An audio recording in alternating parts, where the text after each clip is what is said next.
You can go ahead, sir. Yeah. Okay. So can you hear me? And can you see my screen? Yes, we can hear you and see your screen. Okay. So, freelance writing, your guide to a thriving business, right? So I'm just gonna start with the intro, basically where I started from. So I got into writing as a side also, right? So I was in uni at this time, and I got into it 500 level, right? So in 400 level, the way Nigerian universities are, you'd go for industrial training or IT. And I was fortunate to work like in a really good company where they paid a stipend. I think it was like 30,000 naira at the time. So I was already used to earning something for like a period of 6, 7 months where the IT started. So going back to school, I wanted that income to continue, like earning something by myself. So I looked around to see what I could do.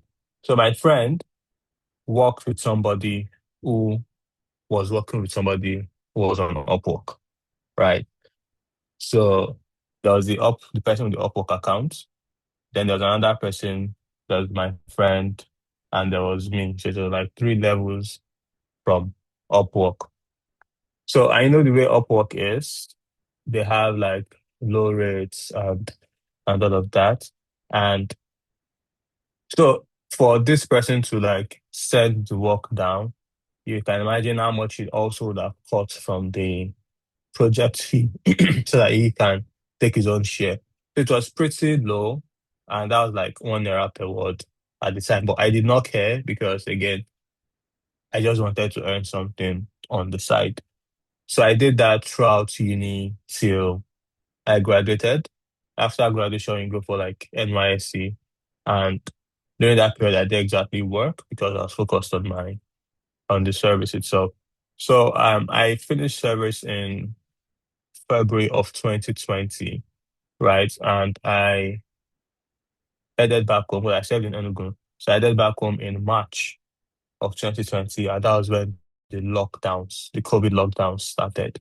So fresh off NYSC, you know, the typical thing is go look for a job. But then there was COVID and there was a lockdown and you could not exactly go outside. You could not submit the way Nigerian companies were at the time. Many of them were not doing remote work. So you had to physically go in. And that was not possible because of the lockdown. So I thought to myself, like, what do I already know? What can I do on the side that can help me to earn an income? So I went back to writing, right? But this time I didn't want to go back to like the 1 naira per word situation. So I imagined that there has to be something else I can do. And because of my bad experience with Upwork, I also did not want to do Upwork. So what did I do? So I decided to choose a niche, build a portfolio, and set up my professional accounts, right? Now, for the niche, what influenced my decision to choose a niche was the people I was looking up to in content, right? And for anyone who's just getting familiar with niche is basically the it's either the type of content that you write or the industry that you write for, or a combination of the two. So, for example, the type of content that you write. Written content comes in various forms. There are people who write adverts. There are people who write websites. There are people who write blog posts. There are people who write video scripts. There are people who write social media content, that is LinkedIn content, Twitter content. There's also which one have I not mentioned? Landing pages, sales pages, emails. Those are types of content, right? And then there are also industries that you could write for. So you could say you could be a writer for healthcare industries, right? Healthcare companies. You're a writer for tech companies, you're a writer for finance companies, lifestyle companies, construction companies, educational companies, and the likes, right? And then there's a combination of the two, right? So I write blog posts for healthcare companies, or I write emails for tech companies, or I write sales pages for lifestyle companies. You get the idea, right? So for me, I was a B2B content writer, like blog writer, SEO writer.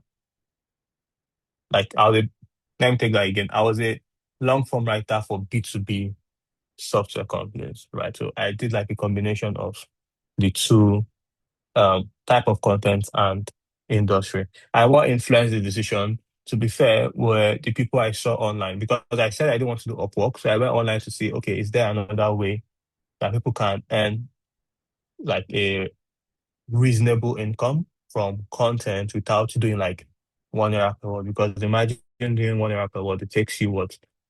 How many articles would you write to like earn something substantial?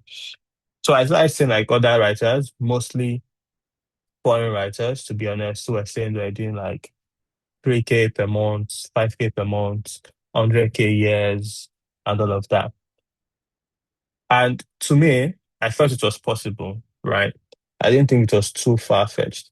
But then it became even realer to me when I saw other Nigerians living in Nigeria having like similar numbers. So I was like, okay, these people have the same context that I'm in. Like they also face the issue of no electricity, terrible internet, in black, and all of that. And they were doing that. So I felt, okay, yeah, this is very, very possible. So that was how I chose my niche. Then to move forward, you have to build a portfolio.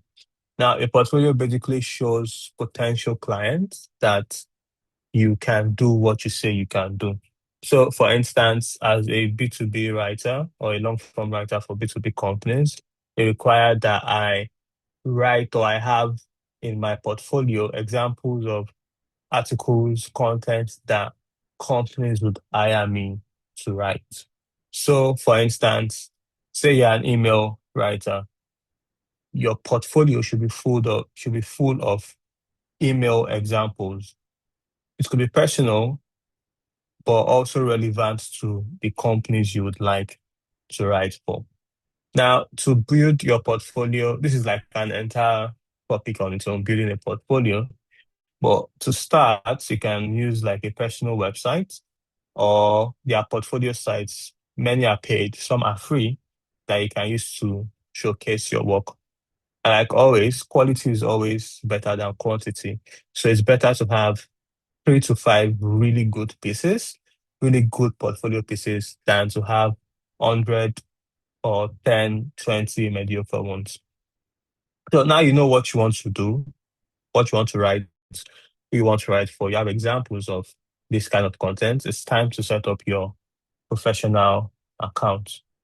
Now, my top recommendation, I'm biased, I admit, is to use LinkedIn, right? Especially if you are serving like a B2B audience. So B2B is like businesses that sell to other businesses. Most, or if not all of these kind of people are on LinkedIn. So that's my personal bias because of the industry I'm in. Now, for you, it might be different. Say, for instance, you serve lifestyle brands. It might make more sense for you to set up your profile on Instagram, right? Say you write video scripts. It might make more sense for you to go to YouTube, or say the point is to know who you serve and to go where they are. That is important to choose a niche, right? So when you have a core understanding of who you want to serve, who you want to write for, you know, okay, this is where these people hang out, right? And that is where you should go to set up your profile. Now, to get work, it's important that you improve. your skills. So the thing about freelancing, the thing about freelance writing is there's a very low barrier of entry, right? So anybody can just come up and say, I'm a freelance writer. There's no exact certificate or oh, I'm going to school for this kind of thing. Or there's like a governing body that says, oh, you're qualified to be a freelance writer or not. No, anybody can say they are. So that is important to improve your skills because of that low barrier of entry, there are so many people in the business, right? Everybody's freelancing. So how do you stand out? You need to improve your skills. If you are just starting out, these websites, HubSpot is what I would recommend. HubSpot and SEMrush, right? So these two companies are pretty big companies in the online marketing space, especially if you want to write long form content, right? So go on these websites, HubSpot, can you just search HubSpot Academy, SEMrush Academy, find their courses, take the courses, and some of them will have certifications that you can use to um, give yourself like a bit of credibility. Then there are also newsletters, right? Yeah, some of my favorites. There's Demand Curve, Backlinko, Ahrefs, um, Marketing Brew. So what these newsletters do better than courses is they are more recent, right? You know, courses, they create the courses and it might take like 4 months, 6 months for it to be updated, right? But newsletters, most of these newsletters are sent out weekly, right? Or monthly. So it's more current. You get to see the latest information of sorts with regards to what is working in marketing, with regards to what's happening with AI, which is like a really big thing to be concerned about or to take note of. You see what is happening with even freelancing, just marketing in general to understand where the industry is going and to better position yourself to where the industry is going because you don't want to be the kind of person who is still um trying to build like a horse stable where everybody's already buying cars. Do you understand? So you need to know what is happening so that you can position your business to meet the demands. So you've done your part in building or in choosing a niche, in developing your skills. You have the samples, and now the core part of freelancing, because at the end of the day, your point is to make money, right? Now, how do you find high paying client? Not just any client, high paying client, because you can always find clients, right? But how do you find the high paying ones? My go-tos are job boards. So there are specialized job boards like ProBlogger and other niche specific forums that give you curated opportunities. Now, why these specialized job boards? Because they focus, many of them have filters, right? So for instance, ProBlogger, I'm not sure of the exact limit, but all the jobs you post there must be at least they must pay at least $100 or something. I'm not exactly sure, but there's a limit, right? So there's like protection of sorts so that it's not just anybody coming to post um, job listings. And it also like protects the freelancer and the business owners from exploitation of some sort. So there's ProBlogger, there's Exit 5, there's Superpart Job Board, and so many others. And another thing you can do to find high-paying clients is to network.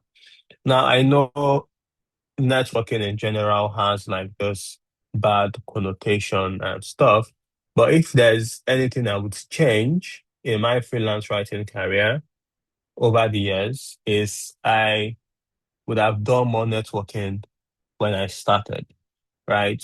So it's easy for me to play like I'm working remote.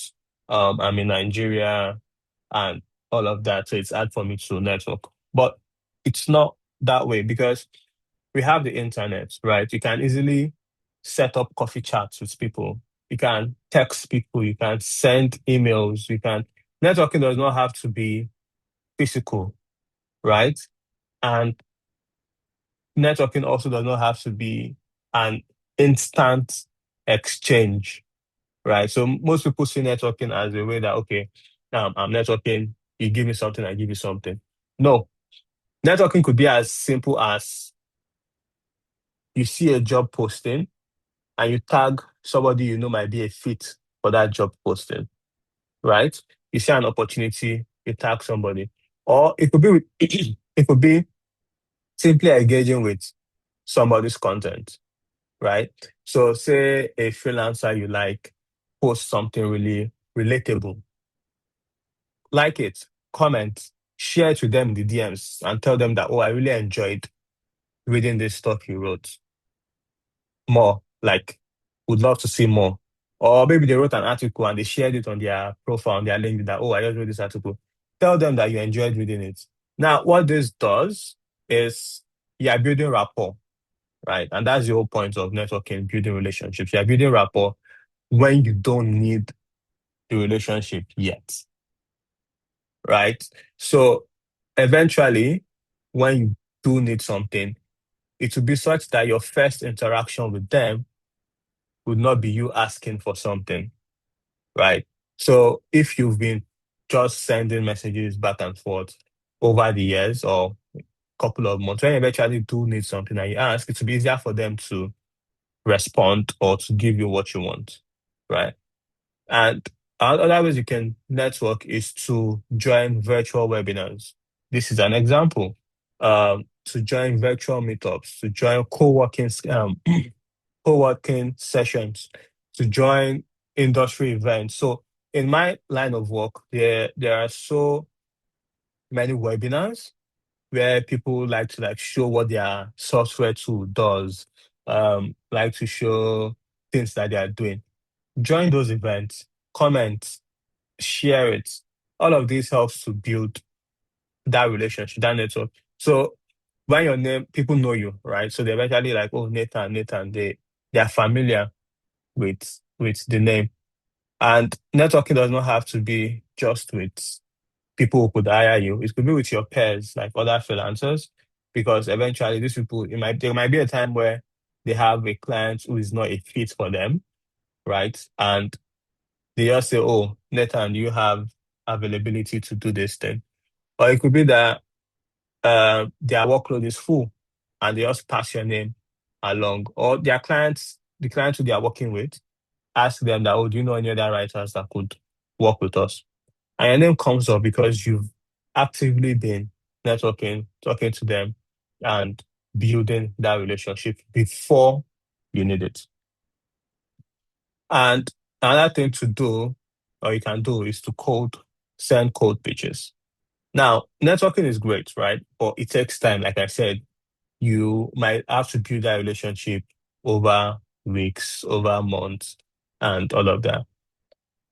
A more instant way to get clients is cold pitching. Like when you're starting out, it's recommended, although there's debates whether I should send cold emails or not, but you want, when you're looking for clients today, right? You don't have months or weeks to message back and forth. When you need clients like today, right?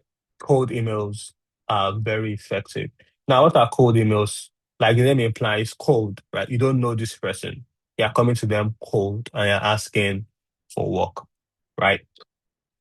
But the thing about cold email is that many people receive a million and one cold emails, especially these top people, right? They receive sales emails almost every single day, and it might be hard. It's really hard for them to manage their emails, right? So for your cold emails to work, it has to be extremely relevant, right? Let's give an example. Say you want to send a cold email to somebody and you just give like a generic, hi, my name is Nathan, and I write for, I want to write for your company. right? If you were to remove their company name from that email and you send it to somebody else, would it still make sense? If the email makes sense to another person, then it's not personalized enough. And that most people do not respond to emails because it does not feel personalized to them. They feel like, oh, this is an email that you could have sent to anybody, right? This is not for me. Probably sent this to like 1,000 other people, so they would likely not respond. So for your emails to work, it needs to be tailored to each person, right? Eventually, I'll share like an example of a cold email that I sent, and I'll analyze why it works. Another thing you can do when you're starting out is to do or to publish guest posts. Now, what are guest posts? Guest posts are basically writing for a company for free, right? Just to get a byline. Now, I put free in quotes because it can be valuable in the future, right? So, my example, I got my first break sort of through um guest posting, right? Basically a combination of networking and guest posting. Because at the time, Twitter was still very active, like so the very active marketing an active platform for the marketing community. So I used to like interact with others CMOs and um directors of content at companies I would like to write for. So after a bit of time, I just messaged one of these people, the person at co-schedule, right? And I said, "Oh, do you work with freelance writers?" And they said, "Yeah, but they don't have a budget. But I ever wanted to write like a guest post that is free, that yeah, for sure." And I said yes. So my intention with the guest post was to write something so valuable that they would eventually hire me, right? And it worked because when they eventually did have a budget, because they liked the guest posts that I did, even though it was free, they eventually sent a contract over and they liked my work. And um, for your guest post to work, it has to it all goes back to your niche, like the industry you want to write for. So once you have that niche, that idea of, oh, I want to write for healthcare companies, it will be easier for you to know how to focus your attention on healthcare companies. And because you already have a portfolio or samples of healthcare articles, when people ask for guest posts, because even if it's free, they'll still want to see examples of your writing. So once you have that niche and the portfolio, you'll be able to present it, even if it's like a free opportunity to get that byline. And the thing is, when you get that byline, it's easy for you to use that to talk to other people, right? So you can say, oh, I've written for course schedule. Even though it's a free post, you don't say that in the email, of course, or in the introduction. You can use that as your credibility. So I've written for course schedule. Can I write for you? Now, perhaps one of my favorite ways to find clients or high-paying clients is to use company directories. I'll explain this. So company directories basically, as the name implies, is a list or a website that lists companies. I was rushing the slides, so I forgot to put examples. So we have, again, forgive me, but I'm going to be using mostly like software companies because that's where I write. So software companies they are like sites that review the software companies, right? So an example is g2.com. I'm going to give a more detailed example later. So these websites list companies or they review companies, right? So they categorize all of these companies. So you have accounting software companies, you have CRM software companies, you have um, marketing software companies. So all of these sites have basically done the work of listing the companies for you, right? So you can just go to those websites, find a list again, back to the niche. You know the niche you are in. Find companies in that niche, and then you know how you can reach out to the people at those companies. Another thing you can do, if you don't want to go based on general software companies, because you're looking for high paying clients, you go to directories of recently funded companies, right? So you can find companies that, oh, they just raised Series A, right? So there are sites like this. There's like Y Combinator, there's like Techstar, there's Crunchbase, I think. So they list all of these companies that just raised money.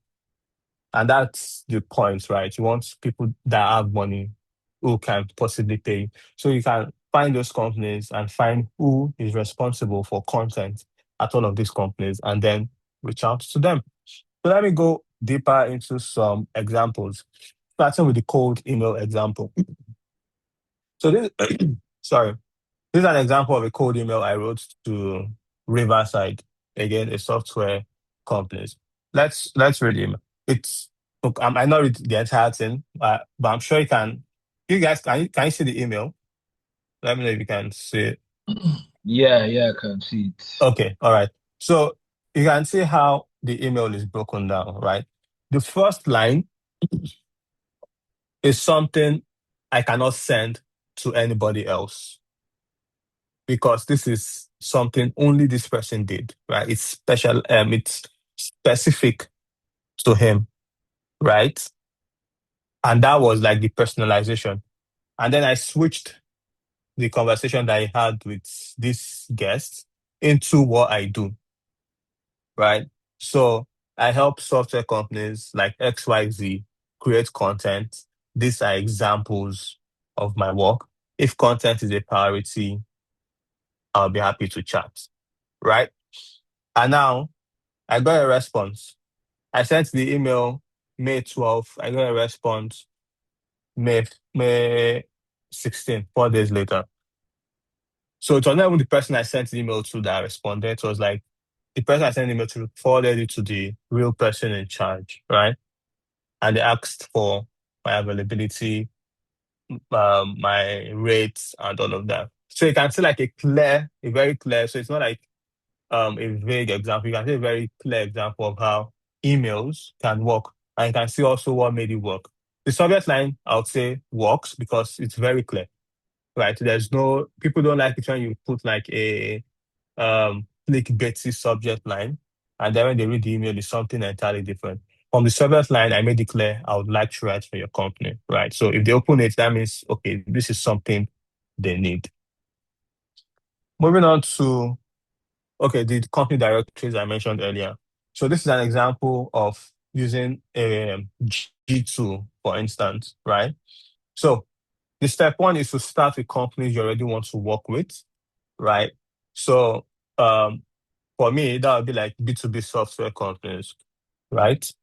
Then go to G2, g2.com, find the company page. So let's say I want to write for SEO tools, like I use in this example. I go to G2 and I go to SEO tools, right? You can see that there are 703 SEO tools listed on G2. You can see some of them, SEMrush, Wincher, Right Choice, and all of that. Most of these companies, or at least half of these companies, have blogs, right? They create content, whether it's blog posts, whether it's LinkedIn content, whether it's emails, they need content. Now, sort the companies by the market they serve. So there are some that like they serve enterprise companies. So this ones likely pay more, but they also might be less likely to respond, right? Now, you can also look for companies within like 50 to 200 employees, again, because you want responses, right? So companies that are not large yet are the ones who use freelancers the most because they don't have enough in-house people, right? So all these companies that have like 1,000 employees, they probably have everything covered. Not all, but most, at least in my experience. So look for relatively small companies, 500 to 200 people. So it means they probably outsource a lot of things, right? So find these companies, then move. So you have a list from G2, right? Then move to LinkedIn and find the people responsible for managing content at these companies. Now, on LinkedIn, you probably look for titles like CMO, like head of content, like head of search, um, content marketing manager. Sorry, I think I have a cold. So you find those people on LinkedIn and then you pitch them. I'm still coming to LinkedIn. Like I'll show examples of how you can reach out to people on LinkedIn as well. Now, for guest posts,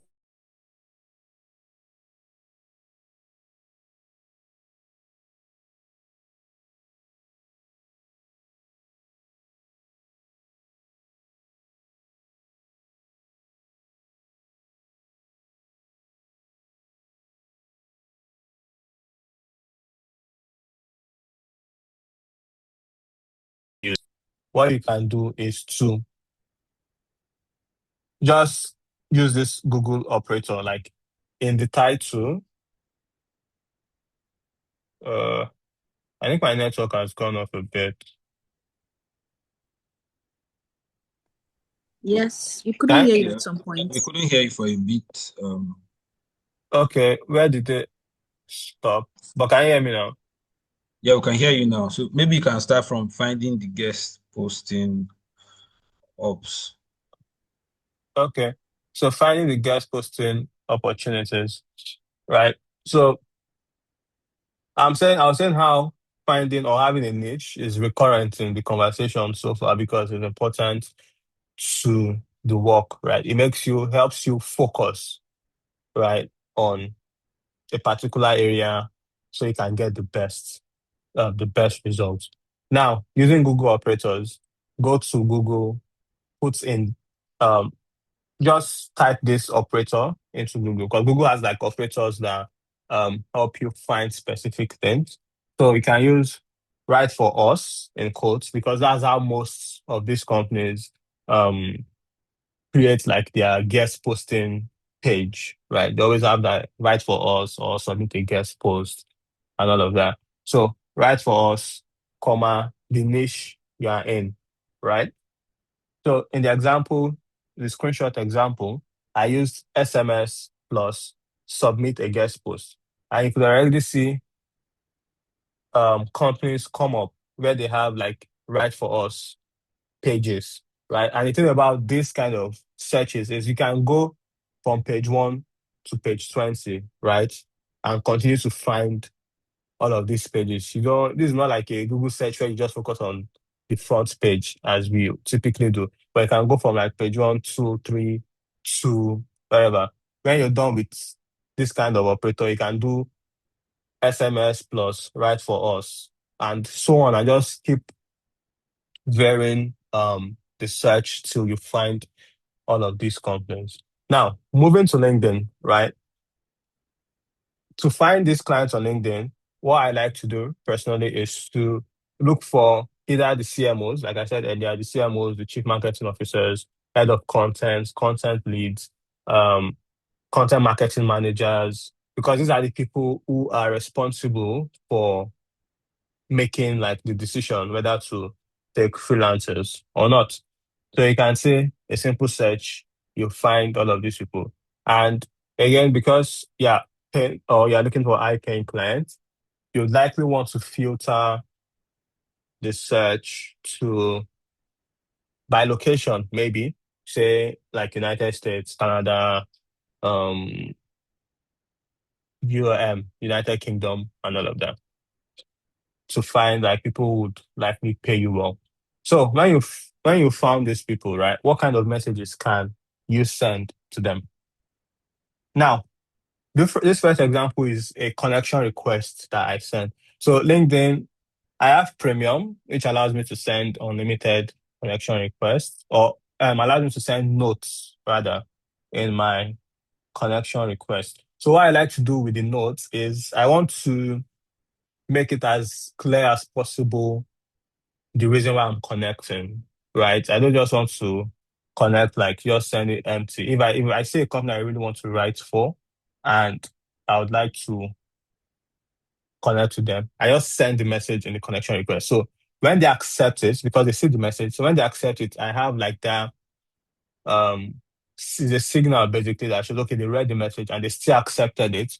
So there's a possibility that they would want to work with me, right? So if they don't accept it, that's fine. I'll move on. Here's an example. Hi, name, your videos are so fun. A random compliment, then I introduce myself.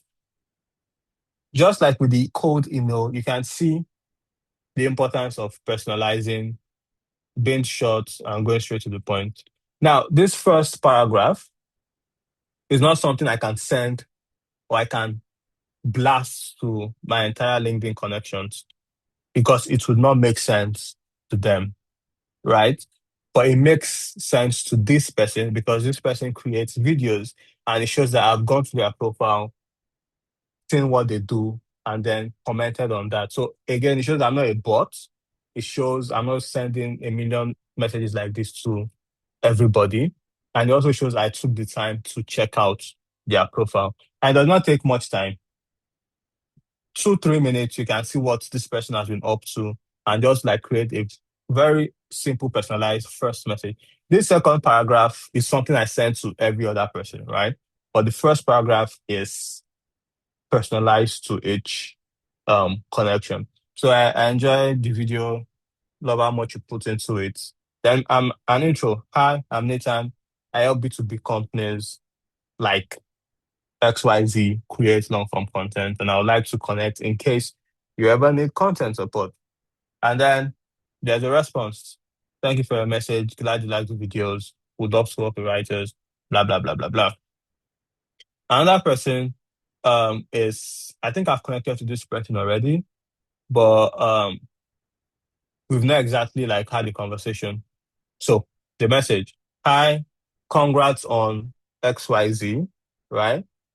And then I'm reaching out. So and I'm reaching out, telling them why I'm reaching out, then also saying a bit about my experience, right? So this kind of messages, I like the messages that go straight to the point. Again, because we're on LinkedIn, it's if you are sending me a message, it's most likely because you need something or something like that. So there's I personally I don't like those messages where you're like, oh, how are you doing? How is work? Like try to familiarize yourself, overly familiarize. Of course, you want to care about the people you are sending messages to, but it's not like you know them, right? It's like a work relationship, basically. So just tell them, give a compliment, tell them who you are, what you're looking for, right? So if I was to give like a template, it would be greetings, personalized intro, and reason why you're reaching out, basically.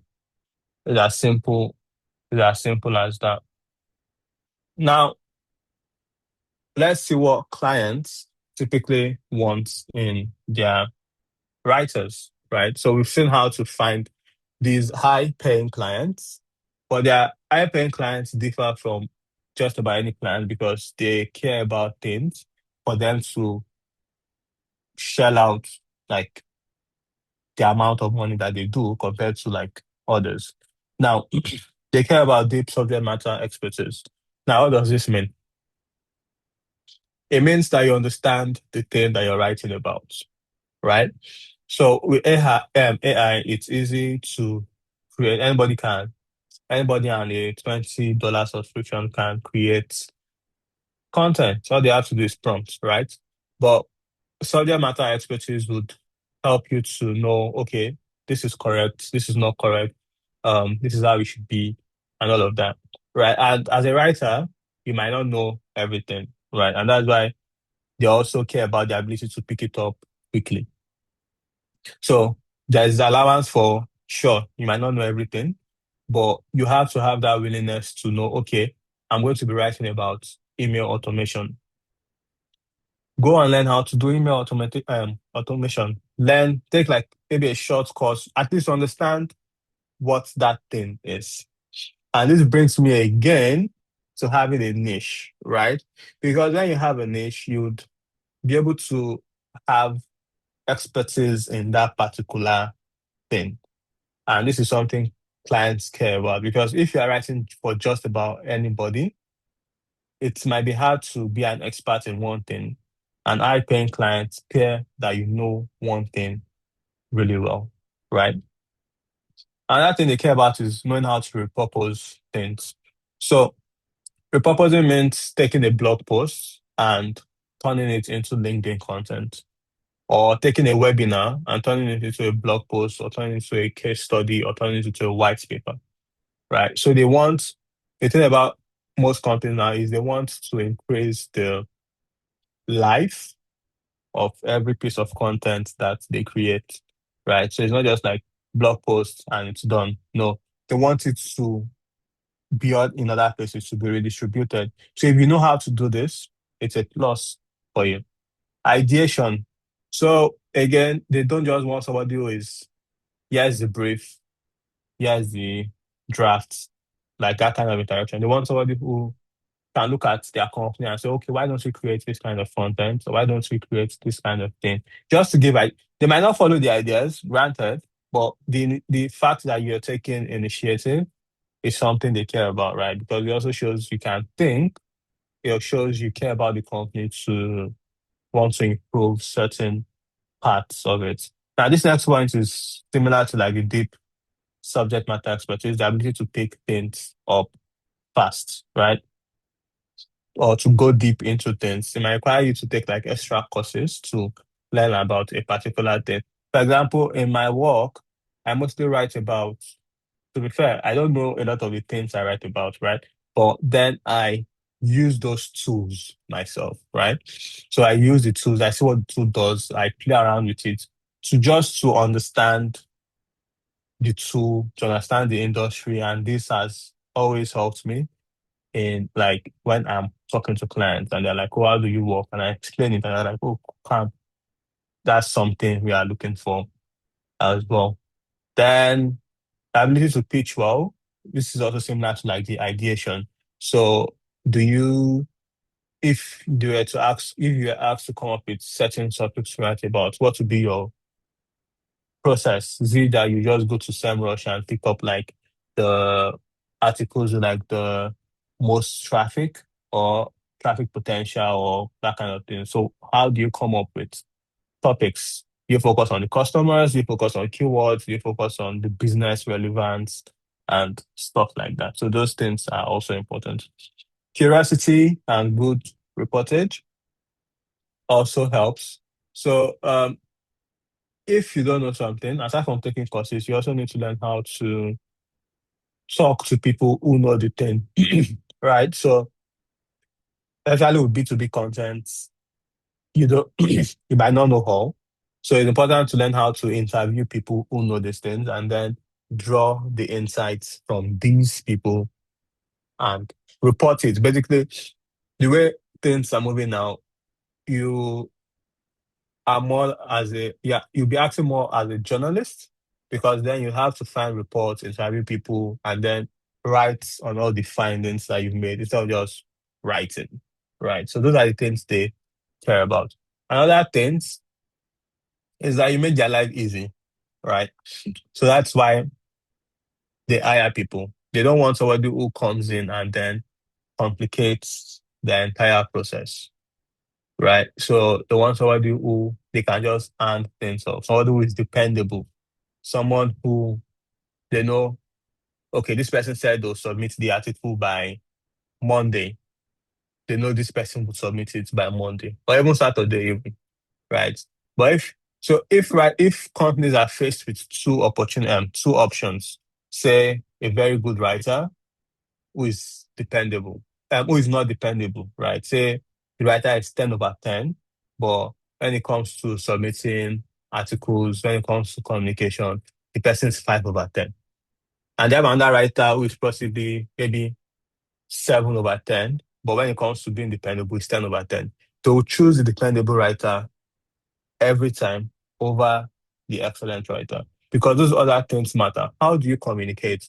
How do you submit your work? Do you go like the extra mile? Do you tell them, do you update them that, oh, I might submit this article late or, oh, I need extra time or ask questions. So you need to be dependable. You need to know that, okay, this article goes live today and this person would deliver. It also helps to have your own network or to have your own personal brand, which is why I always encourage people like writers to post their work talk about what they do, because it helps the companies too. Because when you write for certain companies and you have like this brand, the association, like when they see that okay, this person is associated with us, it helps boost the perception of the brand. And it also can help with distribution, especially if you are in like a marketing, if you're in like in the marketing space, because you're a writer, you probably have marketing connections, and that would help.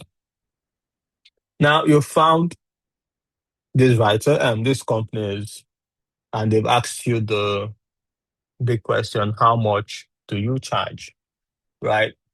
So mastering your rates. To start, um, it's it's complicated, right? Because like I said in the beginning, there is no like governing body for writing, right? There's no person that says, oh, you cannot be a writer, or there's no person that says this is the minimum rate you must charge, or this is the maximum rate. It's a free world. If you like, charge 1,000 per word, nobody will hold you. If you charge $2 per word, nobody's going to hold you. But then the market rates apply, right? So when you're just starting out, my recommendation is to there are two options, right? Or my preferred options are to use either per word or project, right? I'm shifting towards more of per project nowadays than per word. But the explanation per word is okay, you are writing 1,000 words and you're charging maybe 10 cents per word. So that's $100 at the end of the piece for 1,000 articles. But the thing about per word charging is most times, or sometimes you might actually write 1,200 words, right? Or you might write 950 words, right? So what happens? So it's better when you're doing per word, it's better to charge like a range, right? So say 10 cents for 1,000 to 15 words, that kind of situation. And per project too. Um, per project just takes everything together. So no matter how much or how long the article is, you have like a set figure. Now, where do you start? For newbies, I would recommend anything from, and this is like complete newbies, like this is somebody who is just writing like for the first time ever. I'll say from 0.5 to 0.10. So that's like 5 cents to 10 cents. And even that might be considered low for some people. But then, as much as we might like to charge like premium rates, there's also the reality of things. And I'm not asking anybody to lowball themselves, right? But again, we have the advantage of it's probably like the disadvantage and advantage, basically, of the USD being a stronger currency than most African currencies, right? So somebody who gets $100 is it's something compared to like $100 in the US, right? $100 in Ibadan is something meaningful to an extent compared to $100 in the US. So we can use that advantage to enter at a low price rate. But the point is we don't want to stay at that price. So I started out with 15 cents per word, right? And since then, I've been like over the years, I've gone to 30 cents, 80 cents, and so on. Right. So right now I do like per project pricing. So whether the article is 1,000 words, 2,000 words, it starts from like 800 and thereabout. So why I do project pricing is it helps to predict my income. So I know that, okay, if I'm writing 4 articles per month, I can easily multiply my per project rate times 4 to get, okay, this is what I'm expecting at the end of the month, right? So there are many tools you can use, Gray, Wave apps to create invoices and to receive money as well. There's the DOM, you have like a Nigerian DOM account or whichever country you're joining in from. There are also like fintechs. I can only speak to Nigerian ones, Gray, Clever, and the likes. Then other tools that you would need apart from like these payment tools, we have your writing tools, right? For me, I use Google Docs to write because it helps with collaboration. So once I write the article in Google Docs, I can easily share a link to the client so they can see the article, make their comments, edit it, whatever. There's Grammarly for checks. I have the Grammarly extension that helps me pick up little errors like commas, um, change the wording. So, thing about Grammarly is you can put in your own instructions, right? For instance, one of my instructions is you should not use leverage or you should not use synergy. So anytime those kind of words or phrases appear in my content, it asks me to change it, right? You can also use Hemingway editor. This helps you to simplify your content, makes it easier to read. Then for project management, I use Asana. I don't, yeah, I use Asana, I use Trello, I use like TickTick, a to-do list app, and others.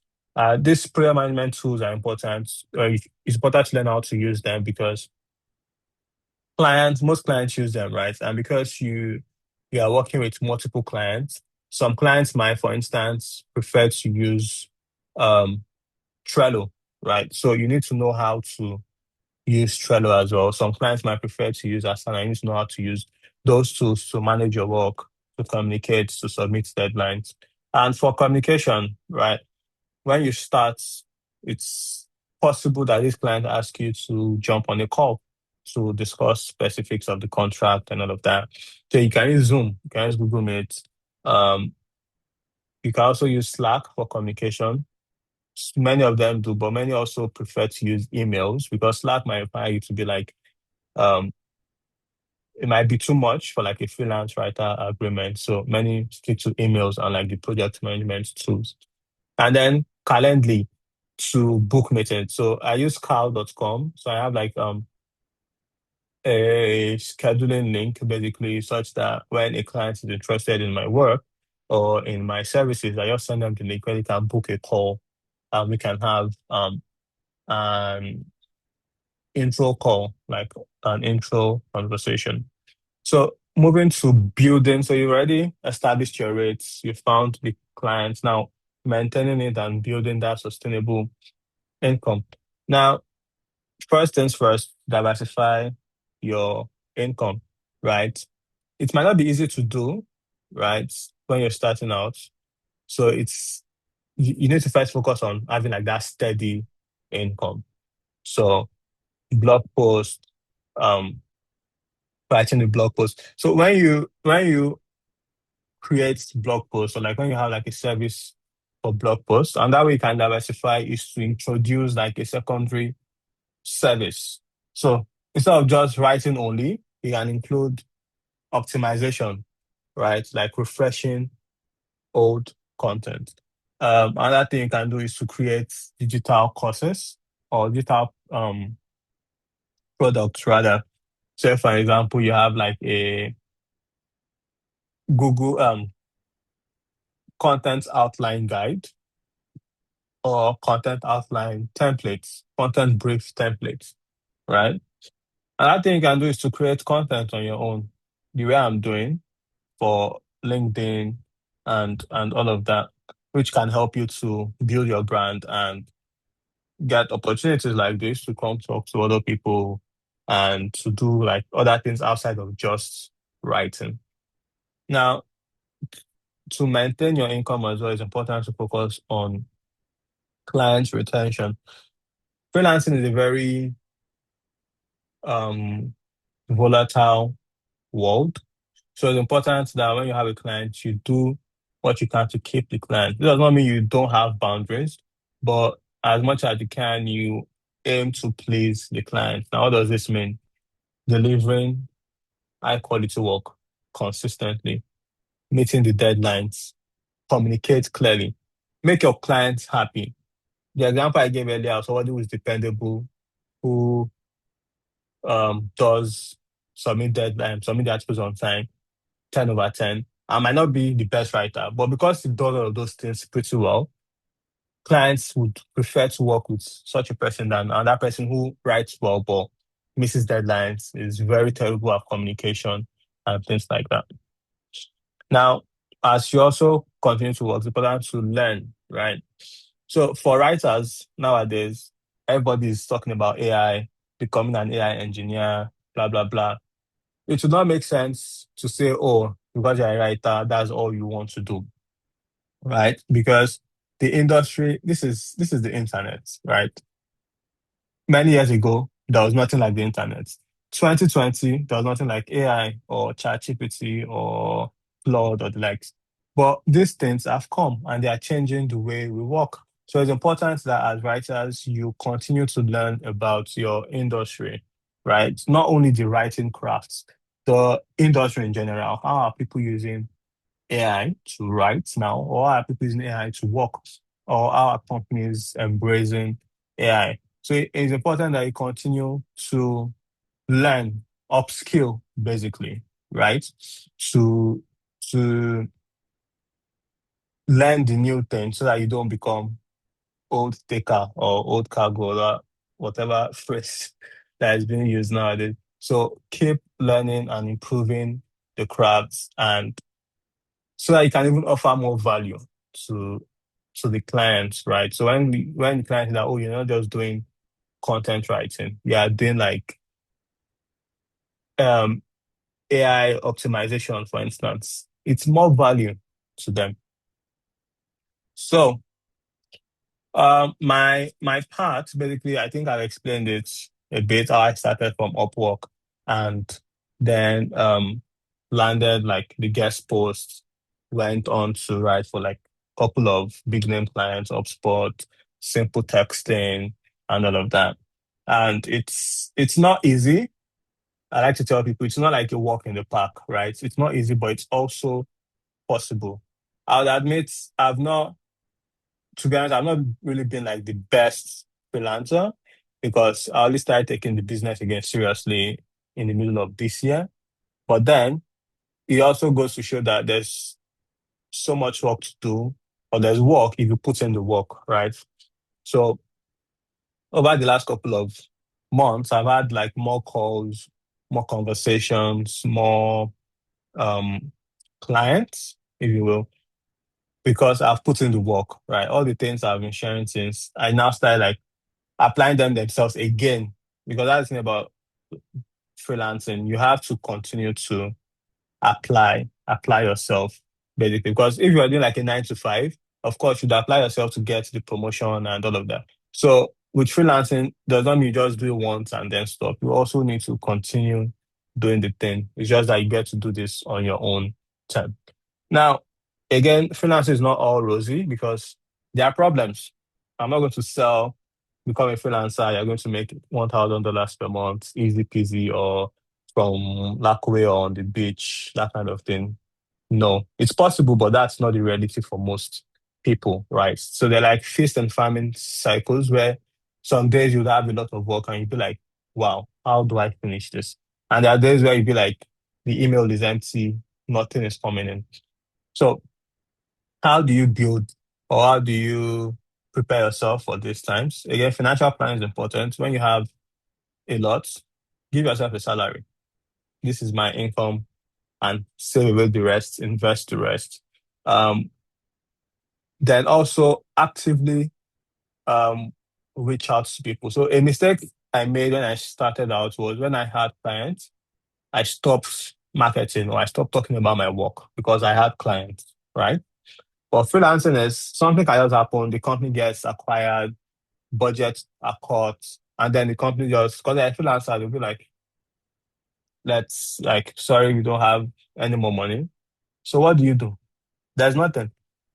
So while you have clients, while you still have clients, you're working with people, it's important that you still take the time. It could be because of clients' work, you might have less time, right? But it could be as simple as 2 hours a week to actively reach out to people. It could be like sending maybe 5 cold emails or sending 10 LinkedIn DMs just to keep talking to people and seeing who is interested in your work. Such that when one client drops, is it just go back to like a previous conversation and be like, yo, I'm available, or do you have any content needs and all of that. So it helps you to cushion the effect of the farming period. Now, negotiation, pricing anxiety, again, anybody can charge whatever they want, and there's always anxiety. Even till today, when I have like a new client and they ask me what's my rates, there's always the mental gymnastics like, oh, how much should I call for these people? But then you need to understand the market value, know how to negotiate, right? And be confident in charging your worth. Now, charging your worth is relative because again, there's no um body that regulates pricing, but you need to look at, okay, who are the other writers writing for this company? How much do these writers typically charge? How much does the company make? Right? So all of these things help you to know that, okay, this is how much I can charge. And another thing I like to do is to calculate my living expenses, right? So if I need $200, for instance, per month, right? And I have a new client. For me, anything above maybe like 200 or 400 is enough, or might be enough, because I know that, okay, this will take care of my expenses, right? That might work for you, might not work for you, but the point is to be able to charge such that, because the point again is to earn a sustainable living. So it's important to charge amounts that you can live off on, right? And because most of writing is remote, you're at your workstation, you're at your desk, on your laptop, there's the isolation problem I had when I started out, when I didn't join any communities. So to help you, join online communities, like a couple of free ones. I believe African Freelancers is one. Um, there are others, Pick Freelance, Supercard. Some are paid, some are free. Join these communities, engage in their conversations. What this does, it helps you to build relationships with other freelancers. It also helps you to know what is happening, right? So when you see other writers charging these amounts, you have that confidence to be able to charge the amount. When you see the kind of things they do, what they are working on, um, their experiences, their failures, their successes, you'll be able to learn, and you'll also feel less alone, because to be honest, writing can be like a very lonely thing. You're on your laptop, your headphones are on, and you're just doing your thing. So it's important to join this community to know what is happening around you, to know, to be able to build connections that will be meaningful in the future. So next steps for you is to, if you don't already have one, to create a portfolio, right? Create like 3 strong writing samples. So remember the niche thing, either by your type of content, by industry, or a combination of both. So blog writer for software companies, email writer for healthcare companies, that kind of thing. So create 3 strong portfolios. It could be three, let's say you chose emails, right? You could create like an onboarding flow, right? So create like an example, a sample onboarding flow for a fictional company or for a real company even. If it's blog posting, look at the company you want to write for. What do they write? What's like their last 10 blog posts? If you see that, oh, it's mostly like bottom of the funnel stuff or listicles or how tools, create 10 or create 3 samples in that, similar to that, the kind of content that they could easily publish, right? Like it's as good as being published on their site already. Create those kind of samples. If you don't want, like, you also create like your blog, right? For example, for me, even though I'm an established freelancer, something I want to do more is to become more rounded in being like a content marketer. And that's why I launched my newsletter, right? So instead of just blogging, and that's why I also launched my personal blog, just to show that I can do these things I can run a newsletter, I can create content for LinkedIn, I can create blog content. I'm using myself as a client or like for myself to build that portfolio. And you can do the same as well. So once you have that portfolio, reach out to people, right? So send personalized pitches to potential clients, showing them where you can add value to their business. Then also never stop upskilling. Um, Take a course, read a book, join a workshop. An important thing is not just to read the course, read the book or take the course. Apply the things that you learn as well, because there's only so much you can do just by reading. You don't become a better driver by watching driving tutorials on YouTube. You become better by getting behind the steering and actually driving. So as you take these courses, apply the things you're learning, and always remember that freelancing is a marathon, not a sprint. So slow and steady, and then everything all at once. Thank you. Wow. Thank you so much, Mr. Nathan. My mind is blown. Um, let's if you have enjoyed this session, just drop an emoji, drop a message for Mr. Nathan in the comment section. Thank you so much. I really had a great time. Um, so we're going to go into the question and answer session now. Um, my first question is, would we have access to your slides, sir? Yeah, I can share it. I can share the slides. Okay, okay. Thank you. Yeah. Thank you so much. Yes. So anybody with a question, if you have a question, you can just raise your hand or unmute and speak if you have a question. Okay. All right, Ayad, let's go with you first. Thank you so much. I'm from Somalia. My name is Okay. Ayad. And the Nice. question I want to ask teacher is how can I start my portfolio?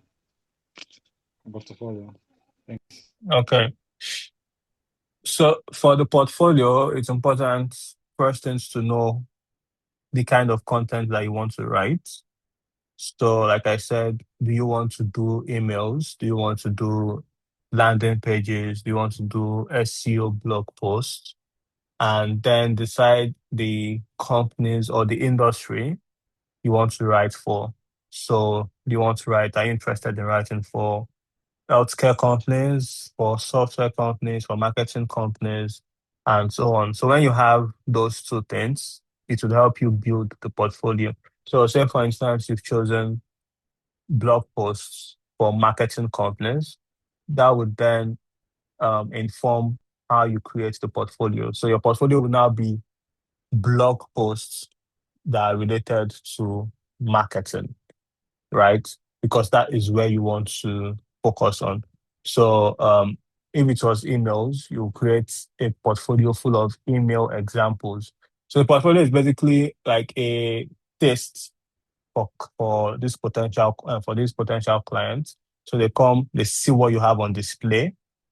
So it has to be something very similar to what they want. So that would help you create the portfolio. And when you've created it, you can host it on like a personal website or free platforms like Notion. Um, Google Docs can help sometimes. We're just starting out, and similar platforms like that. Thank you so much. All right. Wow. Thank you, sir. Yeah. Joe, you can go ahead with your question. Yeah, good morning, sir, Mr. Nathan. Thank you so much for your session. I really enjoyed and I learned a lot from you.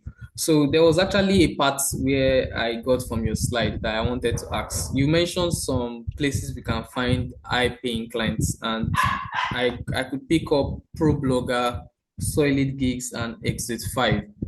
I don't know if there still more you can share with us. Okay.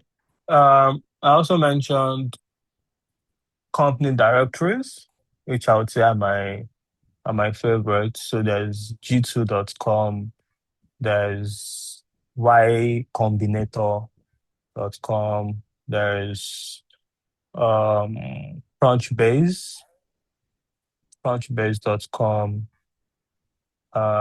Superpat job blog, what's it called now? Job, what's the name of this thing? Superpat job posting or job website. I've forgotten the full name now. Okay, I'll check Yeah, it. Okay, no, you thank you can. so much. You're welcome. Thank you so much. Anybody else with another question? If you have a question, feel free to ask.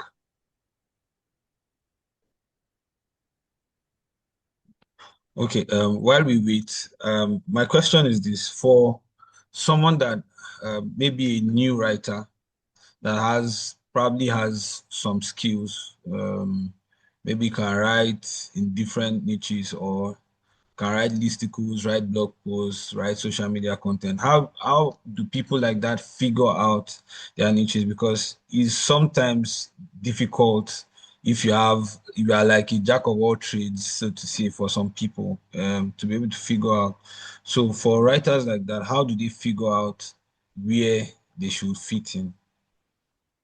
Okay. What I often recommend for that is to start somewhere or start with one of those trades, so to speak. Because the thing is, you want to be known for one thing first before you then go into other things. For instance, there are so many people. Let's take Rihanna, for example. We knew her for her music, right? But after that, she then moved into the lingerie business, the beauty business, blah, blah, blah, blah, blah. Right. So you want to first be known as a writer for something, right? Like, okay, it does listicles very, very well. That's how people would know you. Then once you become known, they can then branch into other things, right? So when people come to you for listicles, you can be like, oh yeah, I do listicles and I also do XYZ. But if you're like from the get-go, you do everything, they'll probably be like, you don't do any of these things well, right? Like you're just touching on everything. But when you're known for like one particular thing, it's easy to like, okay, then go into other things. That's what I would advise.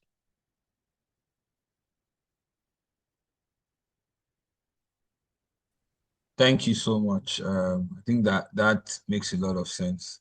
Yeah. So in case you're on the call and you're wondering how to pick out your niche, I think that's a good way to start. Start from somewhere and then to lead you to other things. Another thing that you mentioned during your session was being able to build your personal brand Yeah. to where you are today. And you talked about pausing for a while because you had clients. And I think a lot of us as freelancers make that same. I don't say is an error, but we just feel laid back at some point because things are just working, and you just feel like I have clients, so there's no need to market. Or what personal branding tips would you offer, or do you think we can take on? Especially when you have so much work that you feel like posting on LinkedIn, for example, is a burden. How do you feel we can tackle that problem?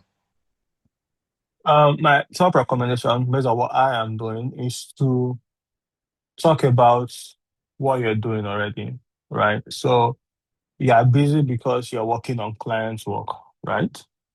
So talk about the client's work. Say, for instance, you wrote an article, um, you're writing an article on, let's say, SMS automation, for instance. You can then make like a LinkedIn post or whatever, talking about what went into writing that particular article, right? That could be your content for the week. It could be you could even split it into like different ways. One, the research that went into it. Two, sharing the live link. Three, sharing the customer or the client's feedback from the work that you did. for sharing the results. Maybe the article style ranking, whatever, whatever. So those are like four things you can do from that particular, like that one piece of content. You could also talk about um, things you found with that particular. So maybe when you're writing the article, you had to visit like 10 different blogs to find stats. And everything was like stats from 2004 or from 19, whatever. You could make that as like a joke, like, oh, I'm writing an article and all the stats are from before. Like, so like those things that you're doing, just talk about them. It makes it easier to build the brand because then you're sharing your expertise and you're also sharing your work, basically. Okay, thank you so much. Thank you so much. That's really insightful. I don't know if anybody else has a question to ask. Um, I know we spent some time on this call. I actually wanted to ask one more question. Right, go So, ahead. there's like, for example, I do freelance myself, and I'm a website developer, and I Yeah. write. I used to be a freelance writer before I switched into website development, but more recently, I'm trying to come back into copywriting. So there are some clients that I've worked for, but they don't let me post what I've done for them on social media. Like they are really, really strict about this. So how do you write about what you do for those people for your Um, personal brand? so fortunately, most of my people allow me to talk about my work because I have like bylines and all of that. But what you can do in that situation is to make it anonymous, right? So you could say something like, oh, I'm working with an healthcare brand and XYZ, blah, blah, blah. You might not show like the exact work itself because then you might tell who the client is. But you can just talk about, again, the thing that went into maybe you're writing copy for like a website, right? And the research that went into it. Instead of saying, oh, I'm writing for African freelancers, you can easily do something like, oh, I was writing for a community platform, right? And while I was researching, I found this, or this is how I typically research for clients that I work with. Again, you're not naming the clients, but you're just sharing your process, like what you did for that client, right? You might not share the work. You can also share like maybe if the client left feedback, you can like blow out the client's name and telling information and just share that with people. Okay, thank you. Like more Yeah. like describing the process and not the client itself.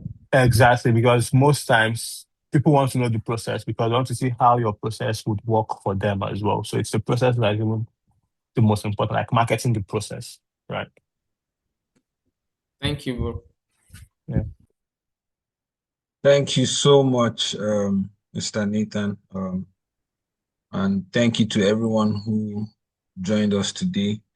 I think it's about time we wrapped this up. I know it's Saturday, so we all have other things that we need to attend to. So can we just type a thank you to Mr. Nathan in the comment section? Let's just thank him for his time and for sharing. And he has also promised to share his slides too. So thank you for Yeah.